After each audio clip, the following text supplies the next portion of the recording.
सहना भवतु सहनौ भुनक्तु सह वीर्यङ्करवावहै तेजस्विनावधीतमस्तु मा विद्विषावहै। ॐ शान्ति शान्ति शान्तिः। सदाशिवसमारम्भां शङ्कराचार्यमध्यमाम् अस्मदाचार्यपर्यन्तां वन्दे गुरुपरम्पराम्। श्रीभगवानुवाच मय्यावेश्य मनो ये मां नित्ययुक्ता उपासते श्रद्धया परयोपेताः ते मे युक्ततमा मताः। ये त्वक्षरमनिर्देश्यम् अव्यक्तं पर्युपासते सर्वत्र गमचिन्त्यं च कूटस्थमचलं ध्रुवम् सन्नियम्येन्द्रियग्रामम् सर्वत्र समबुद्धयः ते प्राप्नुवन्ति मामेव सर्वभूतहिते रताः। भगवान श्री कृष्णचंद्र સગુણોપાસના અને નિર્ગુણ ઉપાસનાના સંદર્ભમાં વાત કરી રહ્યા છે, જેના વિશે અર્જુને પ્રશ્ન પૂછેલો. ગઈકાલે આપણે જોયેલું હતું બંને વચ્ચેનો ભેદ, કયા કારણથી સગુણ ઉપાસનાને સરળ કહેવામાં આવે છે અને કેવી રીતે નિર્ગુણ ઉપાસના કઠિન છે. કેટલાક મુદ્દાઓ આપણે જોયેલા હતા કે નિર્ગુણ ઉપાસનાને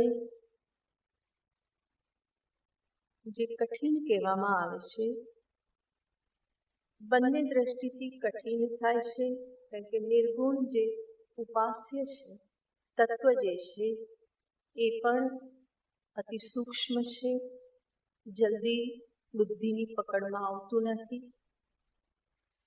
ઉપાસ્ય કઠિન છે અને એવા ઉપાસ્યની જે સાધના જે છે એના માટે જે ક્વોલિફિકેશન્સ જોઈએ એ પણ કેવા છે, કઠિન છે. ભગવાને દર્શાવતા કહ્યું, તત્વને દર્શાવતા કહ્યું, યે ચાપ્યક્ષરમ અવ્યક્તમ અક્ષરમ અવ્યક્તમ સર્વત્રગમ અચિંત્યમ કૂટસ્થમ અચલમ ધ્રુવમ યે ઉપાસતે. આ છે નિર્ગુણ તત્વ અને એ સૂક્ષ્મ હોવાથી, અવ્યક્ત હોવાથી જલ્દી બુદ્ધિમાં બેસતું નથી. એટલું જ નહીં, એના માટે જે સાધન જોઈએ,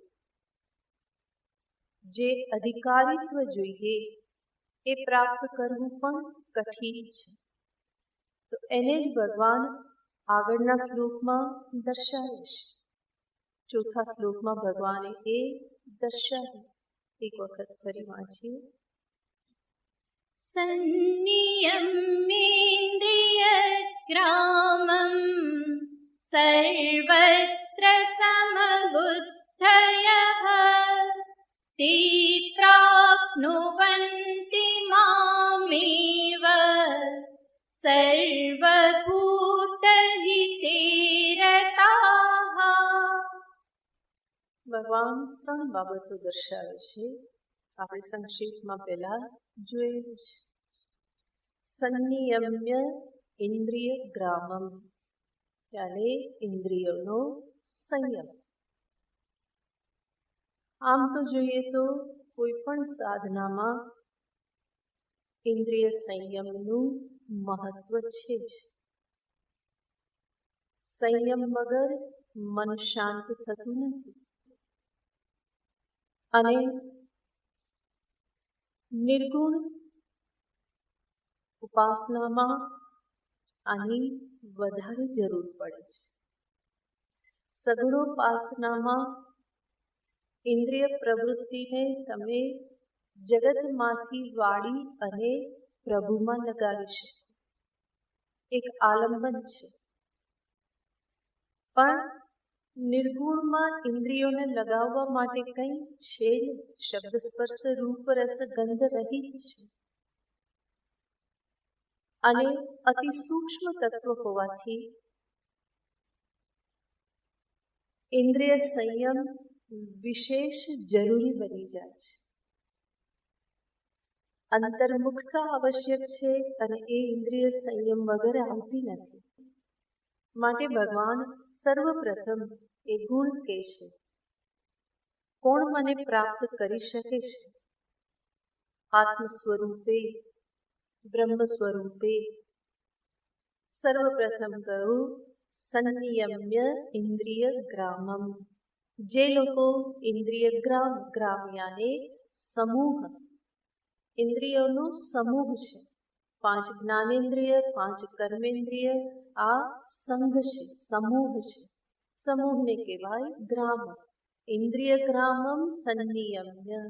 આ શબ્દથી ભગવાન વૈરાગ્યનું સૂચન કરે છે અને સાધકને માટે દર્શાવવામાં આવે છે કે જિજ્ઞાસુએ હંમેશા પોતાની ઇન્દ્રિયો પર એક કડી નજર રાખવી રહે. ચેકપોસ્ટ હંમેશા હોવી જોઈએ કે ક્યાં જાય છે, શું કરે છે, કેવી વૃત્તિ છે, કઈ બાજુની પ્રવૃત્તિ, કઈ બાજુથી નિવૃત્તિ. અને એ દરેક પ્રવૃત્તિ નિવૃત્તિમાં શું હોવું જોઈએ? ચેકપોસ્ટ હોવી જોઈએ. સેન્સર બોર્ડ હોવું જોઈએ કે આ સેન્સર થાય છે, આ સેન્સર નથી થતું. તો આ વિવેક હંમેશા જાગૃત રાખવાનો રહે છે. સંયમ જ્યારે કહેવામાં આવે છે તો હંમેશા યાદ રાખવું રહ્યું, સંયમની શોભા સમજદારી સાથે છે. દમનરૂપ સંયમ વ્યક્તિત્વમાં કોઈ વિકૃતિ લાવે. અમુક સમય માટે બરાબર છે, દમને સ્વીકારવામાં આવે છે, પરંતુ ઇન્દ્રિય સંયમ હંમેશા દમરૂપ હોય તો એ વધારે લાંબુ નહીં ચાલે. ઇન્દ્રિય સંયમની પાછળ હંમેશા સમજણ હોવી જોઈએ. એનાથી જ સંયમ શોભા પામે છે. અને કેવી સમજણ હોવી જોઈએ? 2-3 મુદ્દા જોઈએ તો સર્વપ્રથમ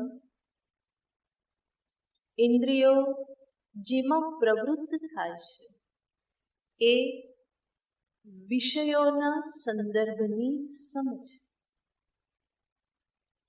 વિષયો કેવા છે?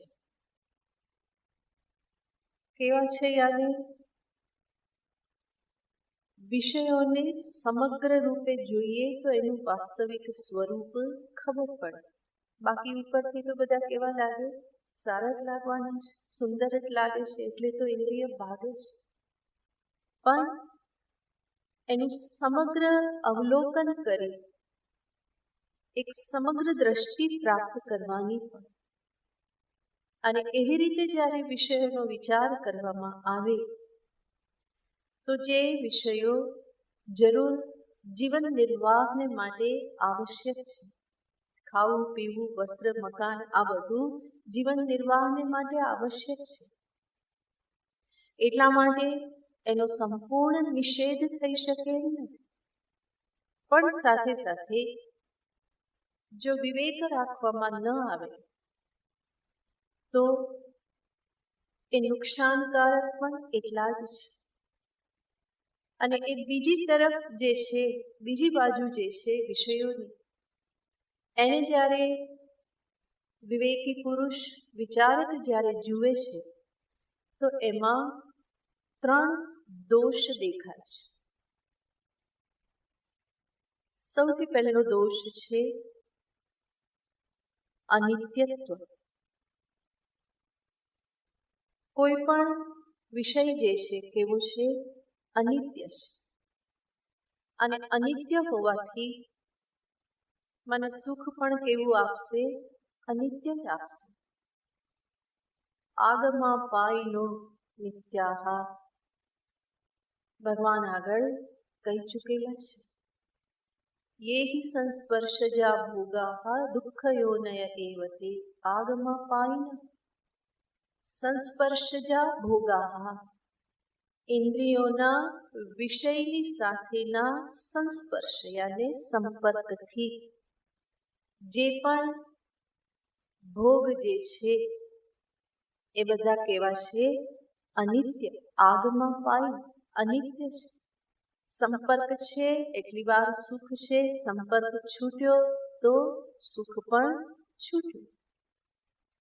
અને આવા અનિત્ય વિષયો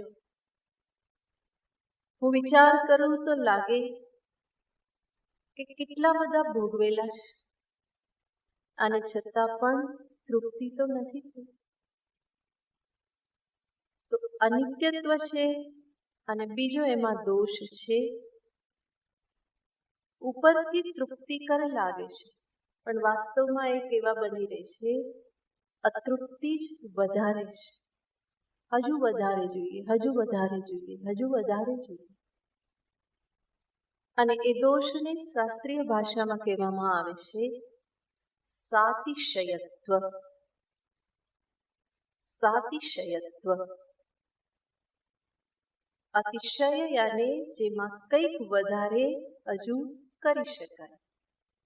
સાતિશયત્વ એવા અતિશયત્વ સહિત જે છે, યાને મનુષ્યની પ્રવૃત્તિ હંમેશા એવી થાય કે હજુ એ વિષયમાં કંઈક સુધારો કરે તો વધારે સુખ મળે. અને એટલા માટે જ આટલી બધી શોધ ને નવા નવા વિષયો બધું હંમેશા આવતું રહે છે. કારણ કે જે વિષય છે એનાથી હંમેશા તૃપ્તિ થતી નથી. કંઈક એનાથી વધારે જોઈએ છે, કંઈક એનાથી વધારે જોઈએ છે. અને એટલા માટે મનુષ્યની બુદ્ધિ એમાં વધારો પણ કરતી રહે છે. એને હંમેશા થાય કે આવું હશે તો વધારે સુખ આપશે, આવું હશે તો વધારે સુખ આપશે. પછી એ ખાવા પીવાના સંદર્ભમાં હોય અને એટલા માટે તો આટલી બધી વાનગીઓ છે, રેસીપીઓ કેટલી બધી યુટ્યુબ પર જોતા જોતા વધારે ને વધારે એ ભૂખ જે છે, એ ઈચ્છા વાસના જે છે વધારે વધતી જાય છે. રોજ કંઈક કંઈક જોઈએ, રોજ નવું નવું જોઈએ, રોજ નવું નવું જોઈએ. આજે આવું કર્યું, હવે આમાં કંઈક આટલું ઉમેરો કરીએ તો આવું લાગે. આમ તો આપણે શાક ને રોટલી જ ખાતા હોઈએ, પણ શાક ને રોટલીની અંદર મૂકીને પકોડું વાળી દે તો શું કહેવાય? ફ્રેન્કી કહેવાય. હમણાં મને ખવડાવી હતી એટલે ખબર. તો એ શું છે? તો શું શાક ને રોટલી જ છે. શાક, રોટલી ને ચટણી, બસ. આપણે સાદી રીતે ખાતા હોઈએ કે શાક છે ને ચટણી છે, એક એક બટકું તોડીને ખાતા હોય. પહેલામાં શું કરે? ચટણી લગાવી દે, ઉપર શાક મૂકી દે, પકોડું વાળી લે. આપણે પકોડું ખાતા નાના હતા ત્યારે માં આપી દે અંદર ગોળ મૂકીને કે લે રોટલીનું પકોડું. એવી રીતે આ શાકભાજી નાખીને એક પકોડું છે, ઉપરથી શેકી દીધું, બસ. પણ પેલા શાક રોટલીમાં રસ આવતો નથી. અને એટલા માટે શું જોઈએ? કંઈક જુદું જોઈએ. આવું ઘણું બધું, આવું કંઈક શાક જુદી રીતે કાપીને બે બ્રેડની વચ્ચે મૂકી દીધું તો એને શું કહેવાય? સેન્ડવિચ કહેવાય. ત્યાં પણ એક છે, ચટણી છે અને શાક છે, બસ. તો આ જુદું જુદું હંમેશા જોઈએ છે. વિષયોના સંદર્ભમાં આમાં ક્યારેય પણ અંત આવશે નહીં, તૃપ્તિ થશે નહીં. હજુ વધારે કંઈક કરીએ વધારે સુખ મળે, વધારે કંઈક કરીએ વધારે સુખ મળે. એટલા માટે સંતો કહેશે કે વિષય ભોગથી તૃપ્તિ નથી થતી, બલ્કિ ભોગ કરવાનું કૌશલ્ય વધતું જાય છે અને એ વધારે હેરાન કરે છે. કૌશલ્ય યાદ હવે સામાન્યમાંથી સુખ નથી મળતું, હવે વધારે એને પરિવર્તિત સૂક્ષ્મ કરીને એમાંથી સુખ જોઈએ છે. તો એ ખાવા પીવાનું હોય, વસ્ત્ર હોય કે પછી મકાન હોય, વાહન હોય, ઘરેણાં હોય, આ બધામાં શું છે? હંમેશા સુધારો થતો રહે, નવી નવી ફેશન આવતી રહે. ફેશન કોણ શોધે છે? માણસનું મન જ શોધે છે. તો આનો કોઈ અંત નથી, એ વધતું જ જવાનું છે, વધતું જ જવાનું છે. મનુષ્ય જો વિવેક ન રાખે તો એ એમાં ને એમાં સપડાતો જવાનો છે. તો વિષય હકીકતમાં કહેવાશે એ સાતિશયત્વ દોષથી યુક્ત છે, અને બીજા શબ્દોમાં કહીએ તો એ ક્યારેય પણ તૃપ્તિ આપશે નહીં, બલ્કિ અતૃપ્તિને વધારે છે, જો વિવેક રાખવામાં ન આવે તો. અને ત્રીજો દોષ છે એ મને પરાધીન બનાવે છે. પારઈષ્ણુત્વ મને પરાધીન કરે છે. એક આદત પડી જાય છે, અમુક જ પ્રકારનું જોઈએ. શરૂઆતમાં એ નહોતા તો એના વગર એ કામ ચાલતું હતું, પણ હવે વિષય આવ્યા, એની સાથે રહ્યા તો પછી શું થઈ જાય છે? આદત પડી જાય છે. હવે તો એના વગર ચાલે જ નહીં. આજકાલ બધાને મોબાઈલ વગર તો ચાલે જ નહીં. પહેલા હતા, આજથી 25-30 વર્ષ પહેલા હતા જ નહીં મોબાઈલ, તો પણ દુનિયા તો ચાલતી હતી. પણ હવે આજે એવું થઈ ગયું કે એના વગર તો ચાલે જ નહીં. આ જરૂર વ્યવહારો છે, બિઝનેસ છે, આ બધું એના માટે ઉપયોગી છે, એની ના નહીં. પણ એના માટે જે ઉપયોગ નથી કરતા, જે સમય વ્યર્થ કાઢે છે એમાં, એમને પણ એના વગર ચાલતું નથી. તો એક આદત પડી જાય છે, બધા જ વિષયોના સંદર્ભમાં આવશે.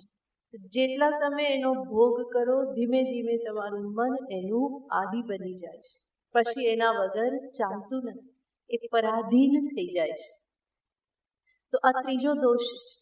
તો વિષયના સ્વરૂપના સંદર્ભમાં આ બધા દોષને સામે રાખવાથી વિષય તરફની પ્રવૃત્તિ ધીમે ધીમે ક્ષીણ થાય છે, ઇન્દ્રિય સંયમ ધીમે ધીમે પ્રાપ્ત થાય છે.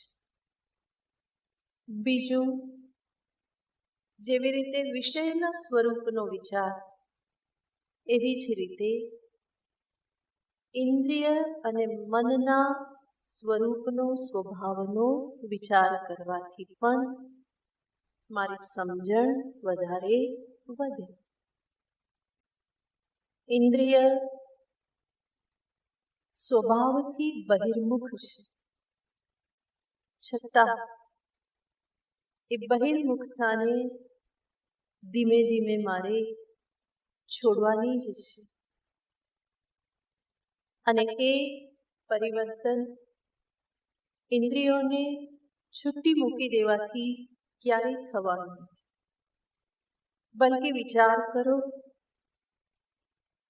આ જ ઇન્દ્રિયોને અત્યાર સુધી કેટલા ભોગ આપ્યા છે, કેટલું ખવડાવ્યું છે, કેટલું સાંભળ્યું છે, કેટલી ગંધ લીધેલી છે, કેટલા સ્પર્શ કરેલા છે,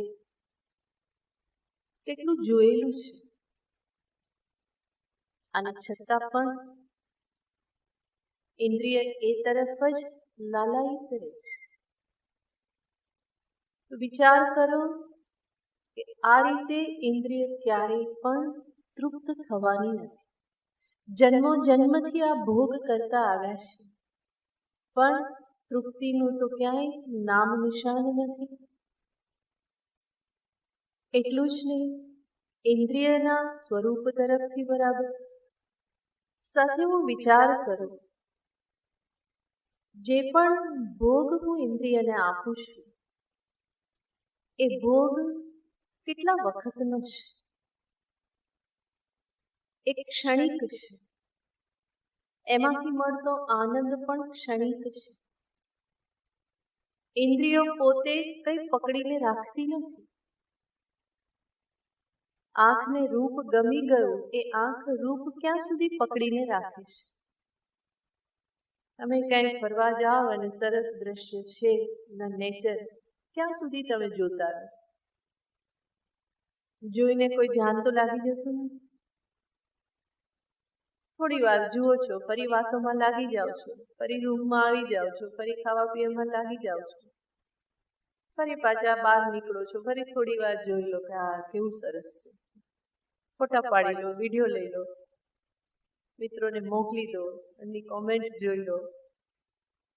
આ બધું કરવામાં ફરી પાછું પેલું તો ક્યાંય જતું રહે?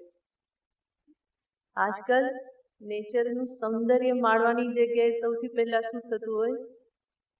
ફોટા પાડો. એટલે જુઓ તો ખરા એની સુંદરતાને, થોડી અંતરમાં આવવા તો દો, એનો આનંદ તો સમજો. એ કંઈ જ થતું નથી. તો ઇન્દ્રિયનો સ્વભાવ છે કે એ કંઈ પકડીને રાખતી નથી. ખાવાનો આનંદ કેટલો વખત આપણે જોયેલું છે. જીભ કેટલી છે? 1.5 ઇંચની.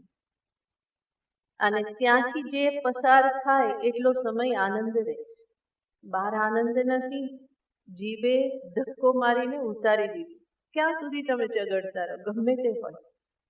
અને બહુ ચગડતા રહેશો ને બહુ ચાવતા રહેશો તો જીભ ઉપર એ ખોલ્લા પડી જશે. તો જીભ પણ કંઈ રાખતી નથી. એ આનંદ એટલો જ 1-1.5 ઇંચની જગ્યા જે છે એમાંથી જે પસાર થાય ને ત્યારે જે સ્વાદ આવે, રસ આવે, એની પાછળ માણસ કેટલો બધો લટ્ટુ થાય છે. કેટલો સમય એની પાછળ, એ વિચારમાં કેટલો સમય. આવું આપણે મોટે ભાગે વિચારતા નથી. અને એટલા માટે એ પ્રવૃત્તિ એવી ને એવી જ ચાલુ રહે છે. ખાવા પીવાનો આ ભોગ. કંઈ સાંભળો તો ક્યાં સુધી સાંભળો? તમને ગમતા ગીતો સાંભળો ક્યાં સુધી? પછી એનાથી થાકી જવાય. બધા જ ભોગ આવા છે. ઇન્દ્રિય પોતે કંઈ પકડીને રાખતી નથી. એ થોડી વારમાં બધું પસાર કરી દે, પૂરું કરી દે. અને જીવ જે છે શું કરે છે? એ ગેલો થાય છે. જે કંઈ પણ ભોગ છે એમાં સુખાભાસ અનુભવી અને એની પાછળ એ ગેલો થાય છે. જીભે ધક્કો મારી દીધો, હજુ જોઈએ, હજુ જોઈએ, હજુ કંઈક નવું, હજુ કંઈક નવું. તૃપ્તિ થતી નથી. તો આ ઇન્દ્રિયનો સ્વભાવ છે. આ બધો વિચાર કરો તો પણ વિષય તરફની પ્રવૃત્તિ શિથિલ થાય છે. અને ત્રીજું,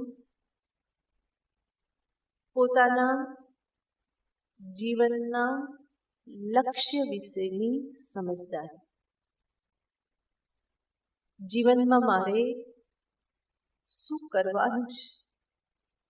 શું કેવલ આ ઇન્દ્રિય વિષય સંપર્કજન્ય સુખ જ જીવનનું લક્ષ્ય છે? વિષય સુખ માટે જ હું આ જગતમાં આવેલો છું? એના માટે જ શું મને આ માનવ શરીર મળેલું છે? એ બધું તો પશુઓ પાસે પણ છે. સુભાષિતમાં કહે છે કે પશુઓ પણ ખાય છે, ભોગ કરે છે, એ પણ સંતાનોને જન્મ આપે છે, એ પણ નિદ્રા લે છે, એ પણ જાગે છે. તો નરમાં વિશેષ શું છે? જો એવું જ જીવન માનવ જીવે તો વિશેષતા શું? તો પોતે એક માનવ તરીકે જે આ જગતમાં આવેલો છે એનું લક્ષ્ય શું છે? પ્રયોજન શું છે? શું આટલું નિમ્ન કોટીનું જીવન જીવી અને જીવ જતો રહે? આટલું મહામૂલું જીવન છે માનવ જીવન. તો પોતાના જીવનનું લક્ષ્ય નિશ્ચિત કરવું અને એના આધારે પોતાના જીવનને ગોઠવવું એ બહુ જ મહત્વનું બની રહ્યું છે. જેવી રીતે ભૌતિક લક્ષ્ય માટે માણસ ઘણું બધું એડજસ્ટમેન્ટ કરે છે. બહાર જાય છે નોકરી કરવા માટે, ત્યાં ઘણું એડજસ્ટમેન્ટ કરે છે. ઘરનું ખાવાનું નથી મળતું, સરખું રહેવાનું નથી, પરિવારથી દૂર જાય છે. વિદ્યાર્થી ભણવા માટે હોસ્ટેલમાં રહે છે, એ પણ ઘણું બધું એડજસ્ટમેન્ટ કરે છે, કારણ કે એ લક્ષ્ય છે. એવી જ રીતે સાધકના જીવનનું લક્ષ્ય ભગવત પ્રાપ્તિ, મોક્ષ પ્રાપ્તિ જો એણે રાખેલું હોય તો એના આધારે પણ એણે પોતાના જીવનમાં એડજસ્ટમેન્ટ કરવું રહે.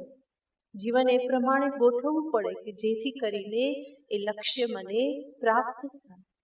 અને એવું મહાન લક્ષ્ય સામે હોય, એની સ્પષ્ટતા હોય, એના માટેની તત્પરતા હોય, તો આ જે ઇન્દ્રિય પ્રવૃત્તિ જે છે એ બધી ધીમે ધીમે શિથિલ થતી જાય. મહાન વસ્તુની પ્રાપ્તિનું લક્ષ્ય આ બધી બાબતોને ગૌણ બનાવી દે છે. લક્ષ્યને હંમેશા સામે રાખવું, એની સમજદારી. તો વિષય વિષયક સમજણ, ઇન્દ્રિયના સ્વભાવ વિષયક સમજણ અને લક્ષ્ય વિષયક સમજણ જે છે એ બધી સમજણ સાથેનો સંયમ શોભા પામે છે.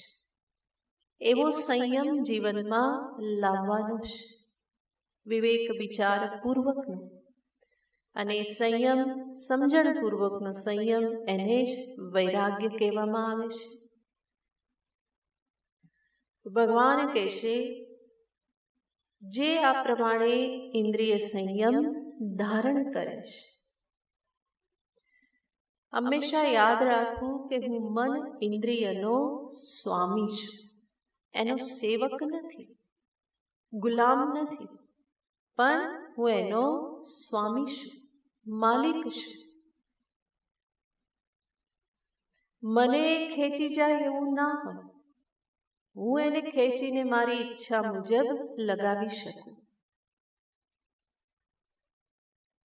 ઇન્દ્રિયાણામ હિ ચરતામ યન્મનોનું વિધીયતે તદસ્ય હરતિ પ્રજ્ઞા.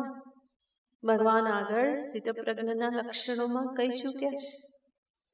જે ઇન્દ્રિયોને છૂટી મૂકી દેશે, એ ઇન્દ્રિયો જ્યારે વિષય તરફ ભાગે તો કોને લઈ જાય છે? સાથે સાથે મનને લઈ જાય છે.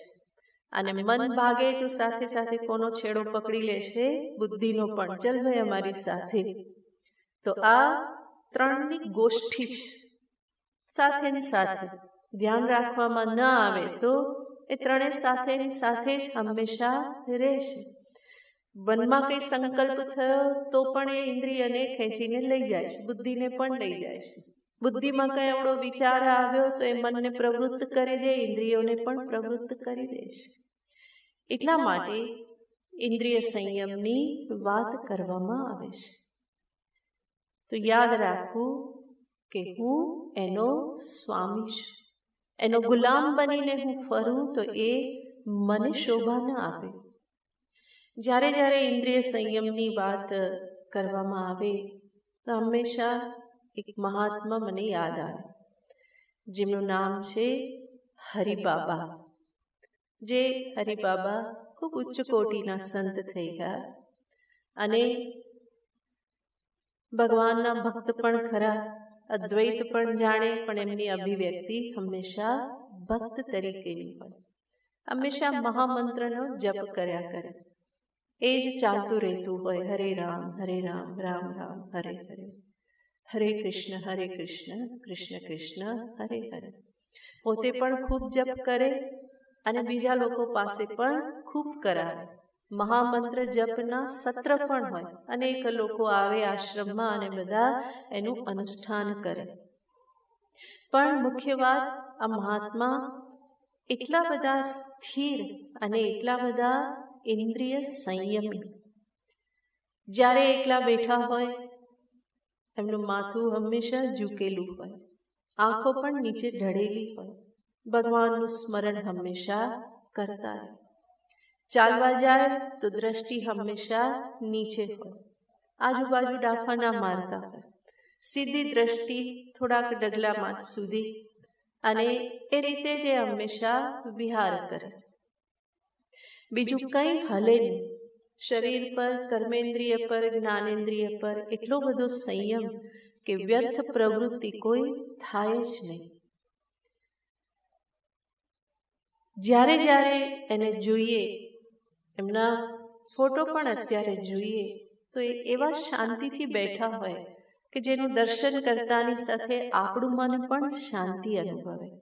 હરિબાબા અને ઉડિયા બાબા બહુ નજીકના મિત્રો, બંને મેં એકબીજા માટે અનન્ય પ્રેમ.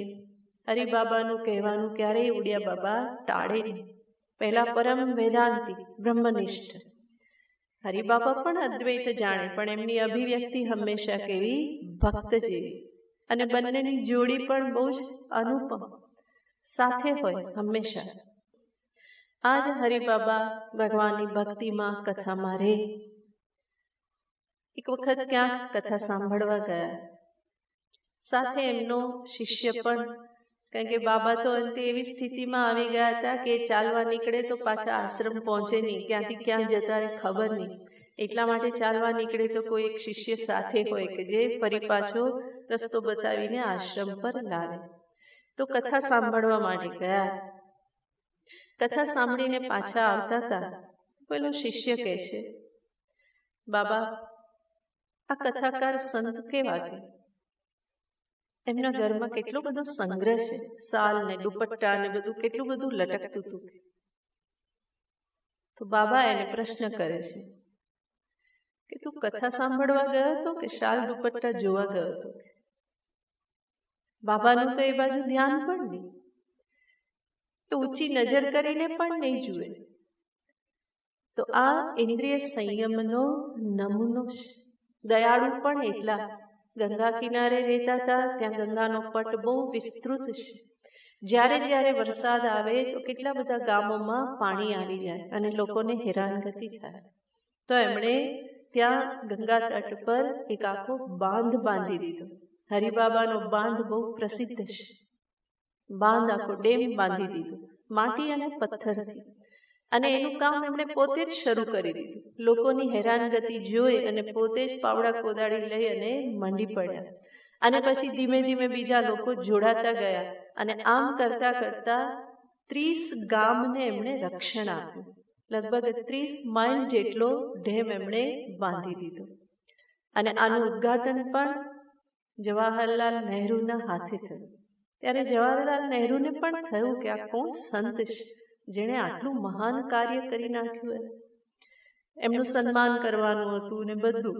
જવાહરલાલજી જ્યાં આવ્યા તો હરિબાબા ગુમ, ક્યાંય દેખાય નહીં. કારણ કે એમને એવી રીતે સામે આવવું જ નહોતું, તો એમના દર્શન જ એમને નહીં થયા. તો આવા વિલક્ષણ સંત હતા, પણ એ પ્રસિદ્ધ છે એમના ઇન્દ્રિય સંયમના કારણે. કેટલી સ્થિર મૂર્તિ. અને આવી રીતનો ઇન્દ્રિય સંયમ હોય તો મન શાંત થયા વગર રહે નહીં. તો ભગવાન કહે છે, જે ઇન્દ્રિય સંયમ ધારણ કરે તે પ્રાપ્નુવંતી મામેવ. બીજો ગુણ ભગવાન કહે છે, સર્વત્ર સમબુદ્ધયઃ. જે અંતરમાં સમતાને ધારણ કરે છે. વૈરાગ્ય પછી બીજો ગુણ આપે છે સમતા. આપણે અનેક વખત જોયેલું છે કે કૃષ્ણને સમતા બહુ જ પ્રિય છે. એટલા માટે અનેક વખત સમ શબ્દનો પ્રયોગ ગીતાજીમાં આવે છે. અને આપણે એ પણ જોયેલું છે કે સમત્વ જ સાધના છે અને સમત્વ જ સાધ્ય છે. બ્રહ્મ સ્વરૂપ પણ નિર્દોષમ હિ સમમ બ્રહ્મ. બ્રહ્મનું સ્વરૂપ પણ સમ સ્વરૂપ છે. સમયાને એક રૂપતા, એક રસતા, ઇક્વલિટી. જેવી રીતે અક્ષર તત્વ, નિર્ગુણ તત્વનું ચિંતન કરવા માટે ઇન્દ્રિય સંયમ સહાયક છે, એવી જ રીતે મનની અંતરની સમતા પણ સહાયક છે. મન જો શાંત નહીં હોય, ભેદભાવથી, રાગ દ્વેષથી, વિષમતાઓથી જો ભરેલું હશે, તો એ સૂક્ષ્મ અક્ષર તત્વ ચિંતન કરવાને માટે સમર્થ રહેતું નથી. એટલા માટે ભગવાન આ ગુણને ખાસ કહે છે. સર્વત્ર, દરેકમાં સમબુદ્ધિ. જેટલા ભેદભાવ વધારે એટલા રાગ દ્વેષ વધારે, જેટલા રાગ દ્વેષ વધારે એટલી જ અંતરની ચંચળતા, અશાંતિ વધારે. કારણ કે ભેદભાવ થયો એનો અર્થ શું? ક્યાંક વધારે ઝુકાવ છે, ક્યાંક ઓછો ઝુકાવ છે.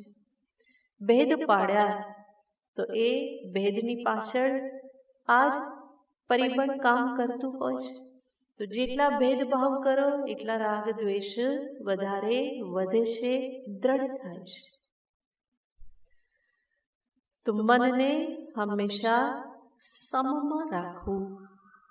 સર્વત્ર ઈશ્વર બિરાજમાન છે. જિજ્ઞાસુ જુએ સર્વત્ર એક જ આત્મતત્વ છે, એક જ ચૈતન્ય છે. ભક્ત દ્રષ્ટિથી એક જ અંતર્યામી છે. તો સર્વત્ર સમબુદ્ધિ રાખવી. એટલું જ નહીં, જીવનમાં પ્રાપ્ત થતી વિભિન્ન પરિસ્થિતિઓમાં પણ સમતા ધારણ કરવી. જો આ સમતા ધૈર્યને મનમાં ધારણ નહીં કરાય તો એ આ બધી પરિસ્થિતિઓમાં વારંવાર વિક્ષિપ્ત થઈ જશે. અને વિક્ષિપ્ત મનથી અક્ષર તત્વનું ચિંતન કરવું સંભવ નથી. કોઈના બે શબ્દો મને ફૂલાવી દે અને કોઈના બે શબ્દો મને શું કરી નાખે? હવા કાઢી નાખે. હું સાવ હવાઈ જવું, હવાઈ જવું, ફૂલાઈ જવું, હવાઈ જવું, ફૂલાઈ જવું. તો કેવી પરાધીનતા કહેવાય. અને ત્યાં ને ત્યાં પૂરું નથી થઈ જતું. પછી એ મનમાં ઘુમરાયા કરે છે. વખાણ કોઈ કર્યા અને જે અંદર ગલગલ્યા થયા એ એટલાથી પૂરું નથી થઈ જતું કે ચલો હવે વખાણ કર્યા, સુખ થયું, પૂરું થઈ ગયું. પણ એ અંતરમાં સંસ્કાર છોડી જાય છે. ફરી પાછી ઈચ્છા શું થશે? હજુ મારા વખાણ થાય, હજુ એપ્રિશિએશન થાય, હજુ મારી પીઠ કોઈ થાબડે, અને પછી એના માટે જે કરવું પડે તે બધા નાચ કરવા તૈયાર થઈ જાય.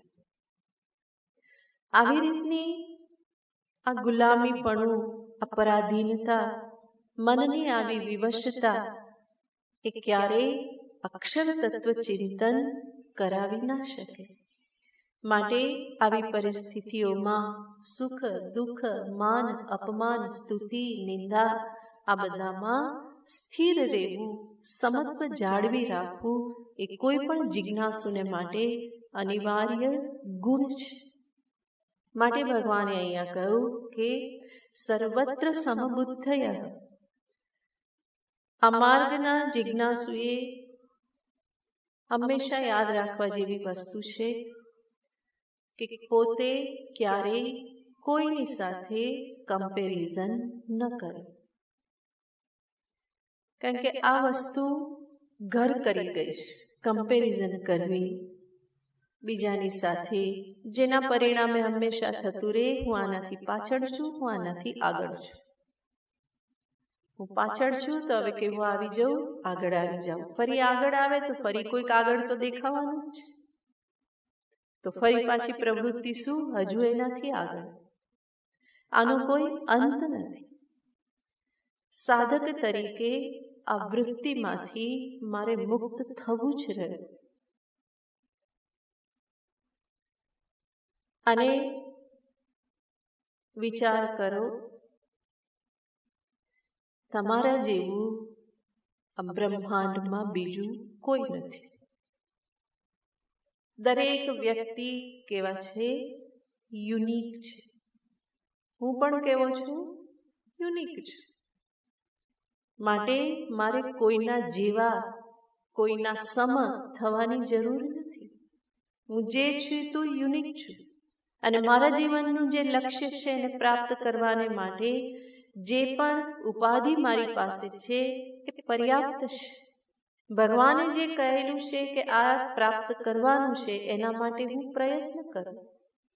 પણ ભૌતિક દ્રષ્ટિથી, બીજાની દ્રષ્ટિથી મારે મને પ્રૂવ કરવાની જરૂર નથી. તો બીજાની સાથે કમ્પેરિઝન કરવાની વૃત્તિ છોડવી. બીજી વ્યક્તિઓ, સહાધ્યાયી, સાધક, આ બધાની સાથે હા, તમારા માટે કોઈ આદર્શ હોય અને તમને એવું લાગતું હોય કે હું આવો થઉં, મારા લક્ષ્ય પ્રત્યે હું આ રીતે વધારે આગળ વધું, તો એ બહુ સરસ છે. પરંતુ આ તો આવું કરે છે ને હું તો આ પ્રમાણે કરું છું, આ તો આવી સાધના કરે છે ને હું તો આ પ્રમાણે કરું છું, મારે પણ એવું કરવું જોઈએ, આ બધું કમ્પેરિઝન નહીં કરવાનું. જે ગુરુ કહેશે, સંતો કહેશે, શાસ્ત્ર કહેશે, જે પ્રાપ્ત કરવાનું છે એ બધું સામે રાખો, પણ સરખામણી કરીને પ્રાપ્ત કરવાની વૃત્તિ નહીં રાખવાની. આ વસ્તુ હંમેશા મનમાં એક વિક્ષેપ ઉત્પન્ન કરે છે. મારી સાધના, મારી સાધન પદ્ધતિ, મારી નિષ્ઠા મારે બરાબર જાળવી રાખવાની છે. હું એ કરતો રહું તો હું માર્ગમાં છું, પહોંચવાનું જ છું. માર્ગસ્થો નાવસીદતિ, જે માર્ગમાં છે એનો ક્યારેય પણ અકલ્યાણ થતું નથી. તો હું જે રીતે ચાલું છું મારે ચાલતા રહેવાનું છે. તો શરીર દ્રષ્ટિ, ઉપાધિ દ્રષ્ટિથી જોઈએ તો પણ વિચારું મારા જેવું બીજું કોઈ નથી. ભગવાને દરેકને કેવા બનાવ્યા છે? યુનિક બનાવ્યા છે. જોડિયા બાળકોમાં પણ કંઈ ને કંઈ તો ભેદ હોય જ છે, અને બહારથી કંઈ ભેદ ના હોય તો પણ બંનેના સંસ્કાર તો કેવા છે? જુદા જુદા જ છે. ઉપાધિ દ્રષ્ટિથી દરેક યુનિક છે. ભગવાને જેવો મને બનાવ્યો છે એ બરાબર જ છે. સ્થાને ને જોવાનું કે ભૂલી જવાનું, સ્થાને જે છે તે સ્થાને. અને સ્વરૂપ દ્રષ્ટિથી જોઈએ તો મારા જેવું છે કોઈ? બીજું છે જ નહીં કોઈ. એક અખંડ અદ્વિતીય આત્મ સ્વરૂપ છે, બીજું કોઈ છે જ નહીં. તો પછી બીજા કોની સાથે સરખામણી? સર્વવ્યાપક અખંડ ચૈતન્ય આત્મ તત્વ જ છે. ત્યાં તો સરખામણી કરવા માટે કંઈ છે નહીં. અને ઉપાધિ દ્રષ્ટિએ હું કેવો છું? યુનિક છું જ. તો કોની સાથે સરખામણી? માટે આ સરખામણી કરવાની વૃત્તિથી બહાર નીકળવું. એનાથી પણ ઘણી બધી મનમાં સમતા પ્રાપ્ત થશે, સ્થિરતા પ્રાપ્ત થશે. આ સમજશો તો સુખ દુઃખ, માન અપમાન એટલા બધા સ્પર્શ નહીં કરે.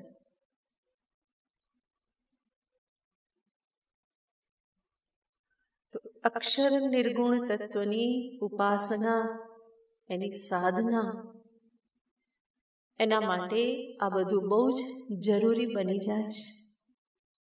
મનની સમતા, શાંત રહે. બહાર જે ઉથલ પાથલ થતી હોય તે થાય, પણ અંતર મન કેવું હોય? શાંત હોય. એક શાંત પ્રવાહિતા એ મનમાં હોવી જોઈએ. તો અખંડ ચિંતન, અક્ષર ચિંતન થવું સંભવ બને. ત્રીજી બાબત ભગવાન કહેશે, સર્વભૂત હિતે રતાઃ. આનાથી ભગવાન અહિંસાનો ઉપદેશ આપે છે. સર્વભૂતોના હિતમાં જે રત છે. આ શબ્દને બહુ યોગ્ય રીતે સમજવો જરૂરી છે. સર્વભૂતોના હિતમાં જે રત છે એનો અર્થ એવો નથી કે જે હંમેશા બીજાના માટે કંઈક કર્યા કરે છે, બીજાના હિતને માટે હંમેશા કંઈક કર્યા જ કરે. કારણ કે એવું હોય તો વિરોધ થાય. પણ આચાર્યો ખૂબ વિચાર કરીને અર્થ આપે છે કે જે અંતરથી હંમેશા સર્વનું હિત ઈચ્છે છે, પોતાના તરફથી બીજા કોઈ પણ જીવોને કષ્ટ પહોંચાડતો નથી, દુઃખ પહોંચાડતો નથી. જાણી જોઈને બીજાને જે કષ્ટ નથી આપતો, કોઈના માટે અંતરમાં કુભાવ ધારણ નથી કરતો, બલ્કિ જેના અંતરમાં હંમેશા પ્રાર્થના હોય છે, સર્વે ભવંતુ સુખિનઃ મા કશ્ચિત દુઃખ ભાગ ભવેત. બીજાને જે અભય આપે છે, જેનું વ્યક્તિત્વ બીજા માટે ડરામણું નથી રહેતું, બોજારૂપ નથી રહેતું, ટેન્શનરૂપ નથી રહેતું, પણ જે સહજ જીવન જીવે છે, જે જીવન થકી બીજા લોકોને કોઈ કષ્ટ દુઃખ પહોંચતું નથી. એટલા માટે સંન્યાસ દીક્ષાનું એક મહત્વનું અંગ છે આ અભયદાન. દીક્ષા સંસ્કાર વખતે આ પ્રતિજ્ઞા કરવામાં આવે છે અને સૃષ્ટિના સર્વ જીવોને કહેવામાં આવે છે કે તમે બધા મારાથી નિર્ભય રહેજો, તમારી પાસેથી મારે કંઈ લઈ લેવાનું નથી. તો આ એક મુખ્ય અંગ છે અને એને જ ભગવાન આ શબ્દથી પ્રગટ કરે છે. અહિંસા શારીરિક રીતે, વાચિક રીતે વાણી પણ એવી રાખે કે બીજાને કષ્ટ ના પહોંચે, અનુદ્વેગકારી વાણી. અને માનસિક રીતે પણ કોઈના કુભાવ, કોઈના અહિતનું ક્યારેય ચિંતન ન કરે. તો આ રીતનું જીવન અક્ષર ચિંતન કરવામાં ઉપયોગી થાય છે. તો ભગવાને 3 ગુણ દર્શાવ્યા: વૈરાગ્ય, સમતા અને અહિંસા. સર્વભૂત હિતે રતાઃ. અને ભગવાન કહેશે કે આવા લોકો, નિર્ગુણ માર્ગીનું વર્ણન ચાલી રહેલું છે, તો આવા નિર્ગુણ તત્વની ઉપાસક કરનારા આવા લોકો તે મામ પ્રાપ્નુવંતિ, મામ એવ પ્રાપ્નુવંતિ. ભગવાન બહુ આદર સાથે આ નિર્ગુણ ઉપાસકોના સંદર્ભમાં કહે છે કે બધા મને જ પ્રાપ્ત કરી લે છે, યાને મારી સાથે એકત્વને, અદ્વૈતને પ્રાપ્ત કરી લેશે. અક્ષર તત્વનું ચિંતન કરનારા અવ્યક્તમ પર્યુપાસતે તે મામ એવ પ્રાપ્નુવંતિ. આગળ સગુણ ઉપાસકના માર્ગને ભગવાને સલામત દર્શાવ્યો અને એટલા માટે કહ્યું કે એ યુક્તતમ છે. નિર્ગુણ ઉપાસક માટે ભગવાન કંઈ આગળ પાછળ કંઈ કહેતા નથી, પણ ભગવાન સીધું ફળ શું દર્શાવી દેશે, તે પ્રાપ્નુવંતિ મામેવ, એ મને જ પ્રાપ્ત કરી લેશે. એને શું આગળ પાછળ, શ્રેષ્ઠ કનિષ્ઠ શું સરખામણી કરવાની? તો ભગવાન ફળ દર્શાવે છે, મને જ પ્રાપ્ત કરી લેશે.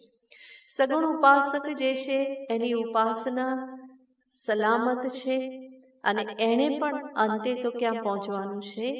અહીંયા સુધી જ પહોંચવાનું છે. એ પણ અંતે જ્ઞાન દ્વારા આ જ રીતે પરમાત્માને પોતાના આત્મ સ્વરૂપે પામશે. પણ કેવી રીતે? ભક્તિ થકી, જ્ઞાન દ્વારા મોક્ષ. અને નિર્ગુણ ઉપાસક જે છે એ જ્ઞાન દ્વારા મોક્ષ. તો ફળ તો ત્યાં જ પહોંચવાનું છે અને વચ્ચે જ્ઞાન આવવું અનિવાર્ય છે. નાન્ય પંથા વિમુક્તયે. જ્ઞાનથી જ આ સ્વરૂપનું ભાન થશે. તો તે પ્રાપ્નુવંતિ મામેવ. આ ગુણો સહિત વૈરાગ્ય, સમતા, અહિંસા, આ ગુણો સહિત જ્યારે એ જિજ્ઞાસુ સાધક શ્રવણ, મનન, નિધિધ્યાસન કરે, માત્ર આ ગુણોથી જ પ્રાપ્ત કરી લેવું નથી. ભગવાન આગળ કહી ચૂકેલા છે, અક્ષરમ અવ્યક્તમ કૂટસ્થમ અચલમ ઉપાસતે. અને એની ઉપાસના એટલે શું છે? શ્રવણ, મનન, નિધિધ્યાસન. આ બધું કરી અંતે જ્ઞાન પ્રાપ્ત કરી અને તે પ્રાપ્નુવંતિ મામેવ, એ મને જ પ્રાપ્ત કરી લેશે.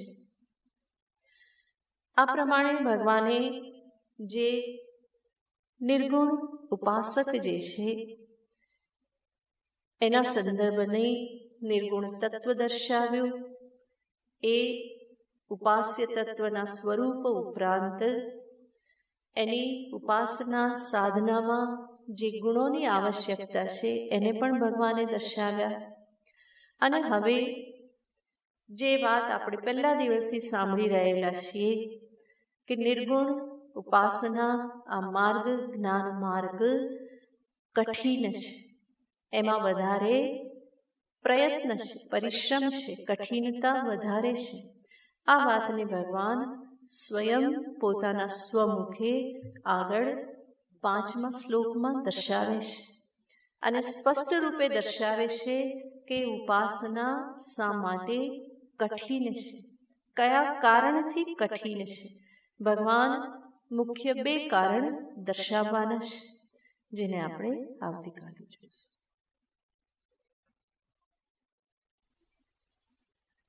ઓમ પૂર્ણમદ પૂર્ણમિદં પૂર્ણાત પૂર્ણમુદચ્યતે પૂર્ણસ્ય પૂર્ણમાદાય પૂર્ણમેવાવશિષ્યતે. ઓમ શાંતિ શાંતિ શાંતિ. હરિ ઓમ. શ્રી ગુરુભ્યો નમઃ. હરિ ઓમ. હરિ ઓમ. હરિ ઓમ. હરિ ઓમ.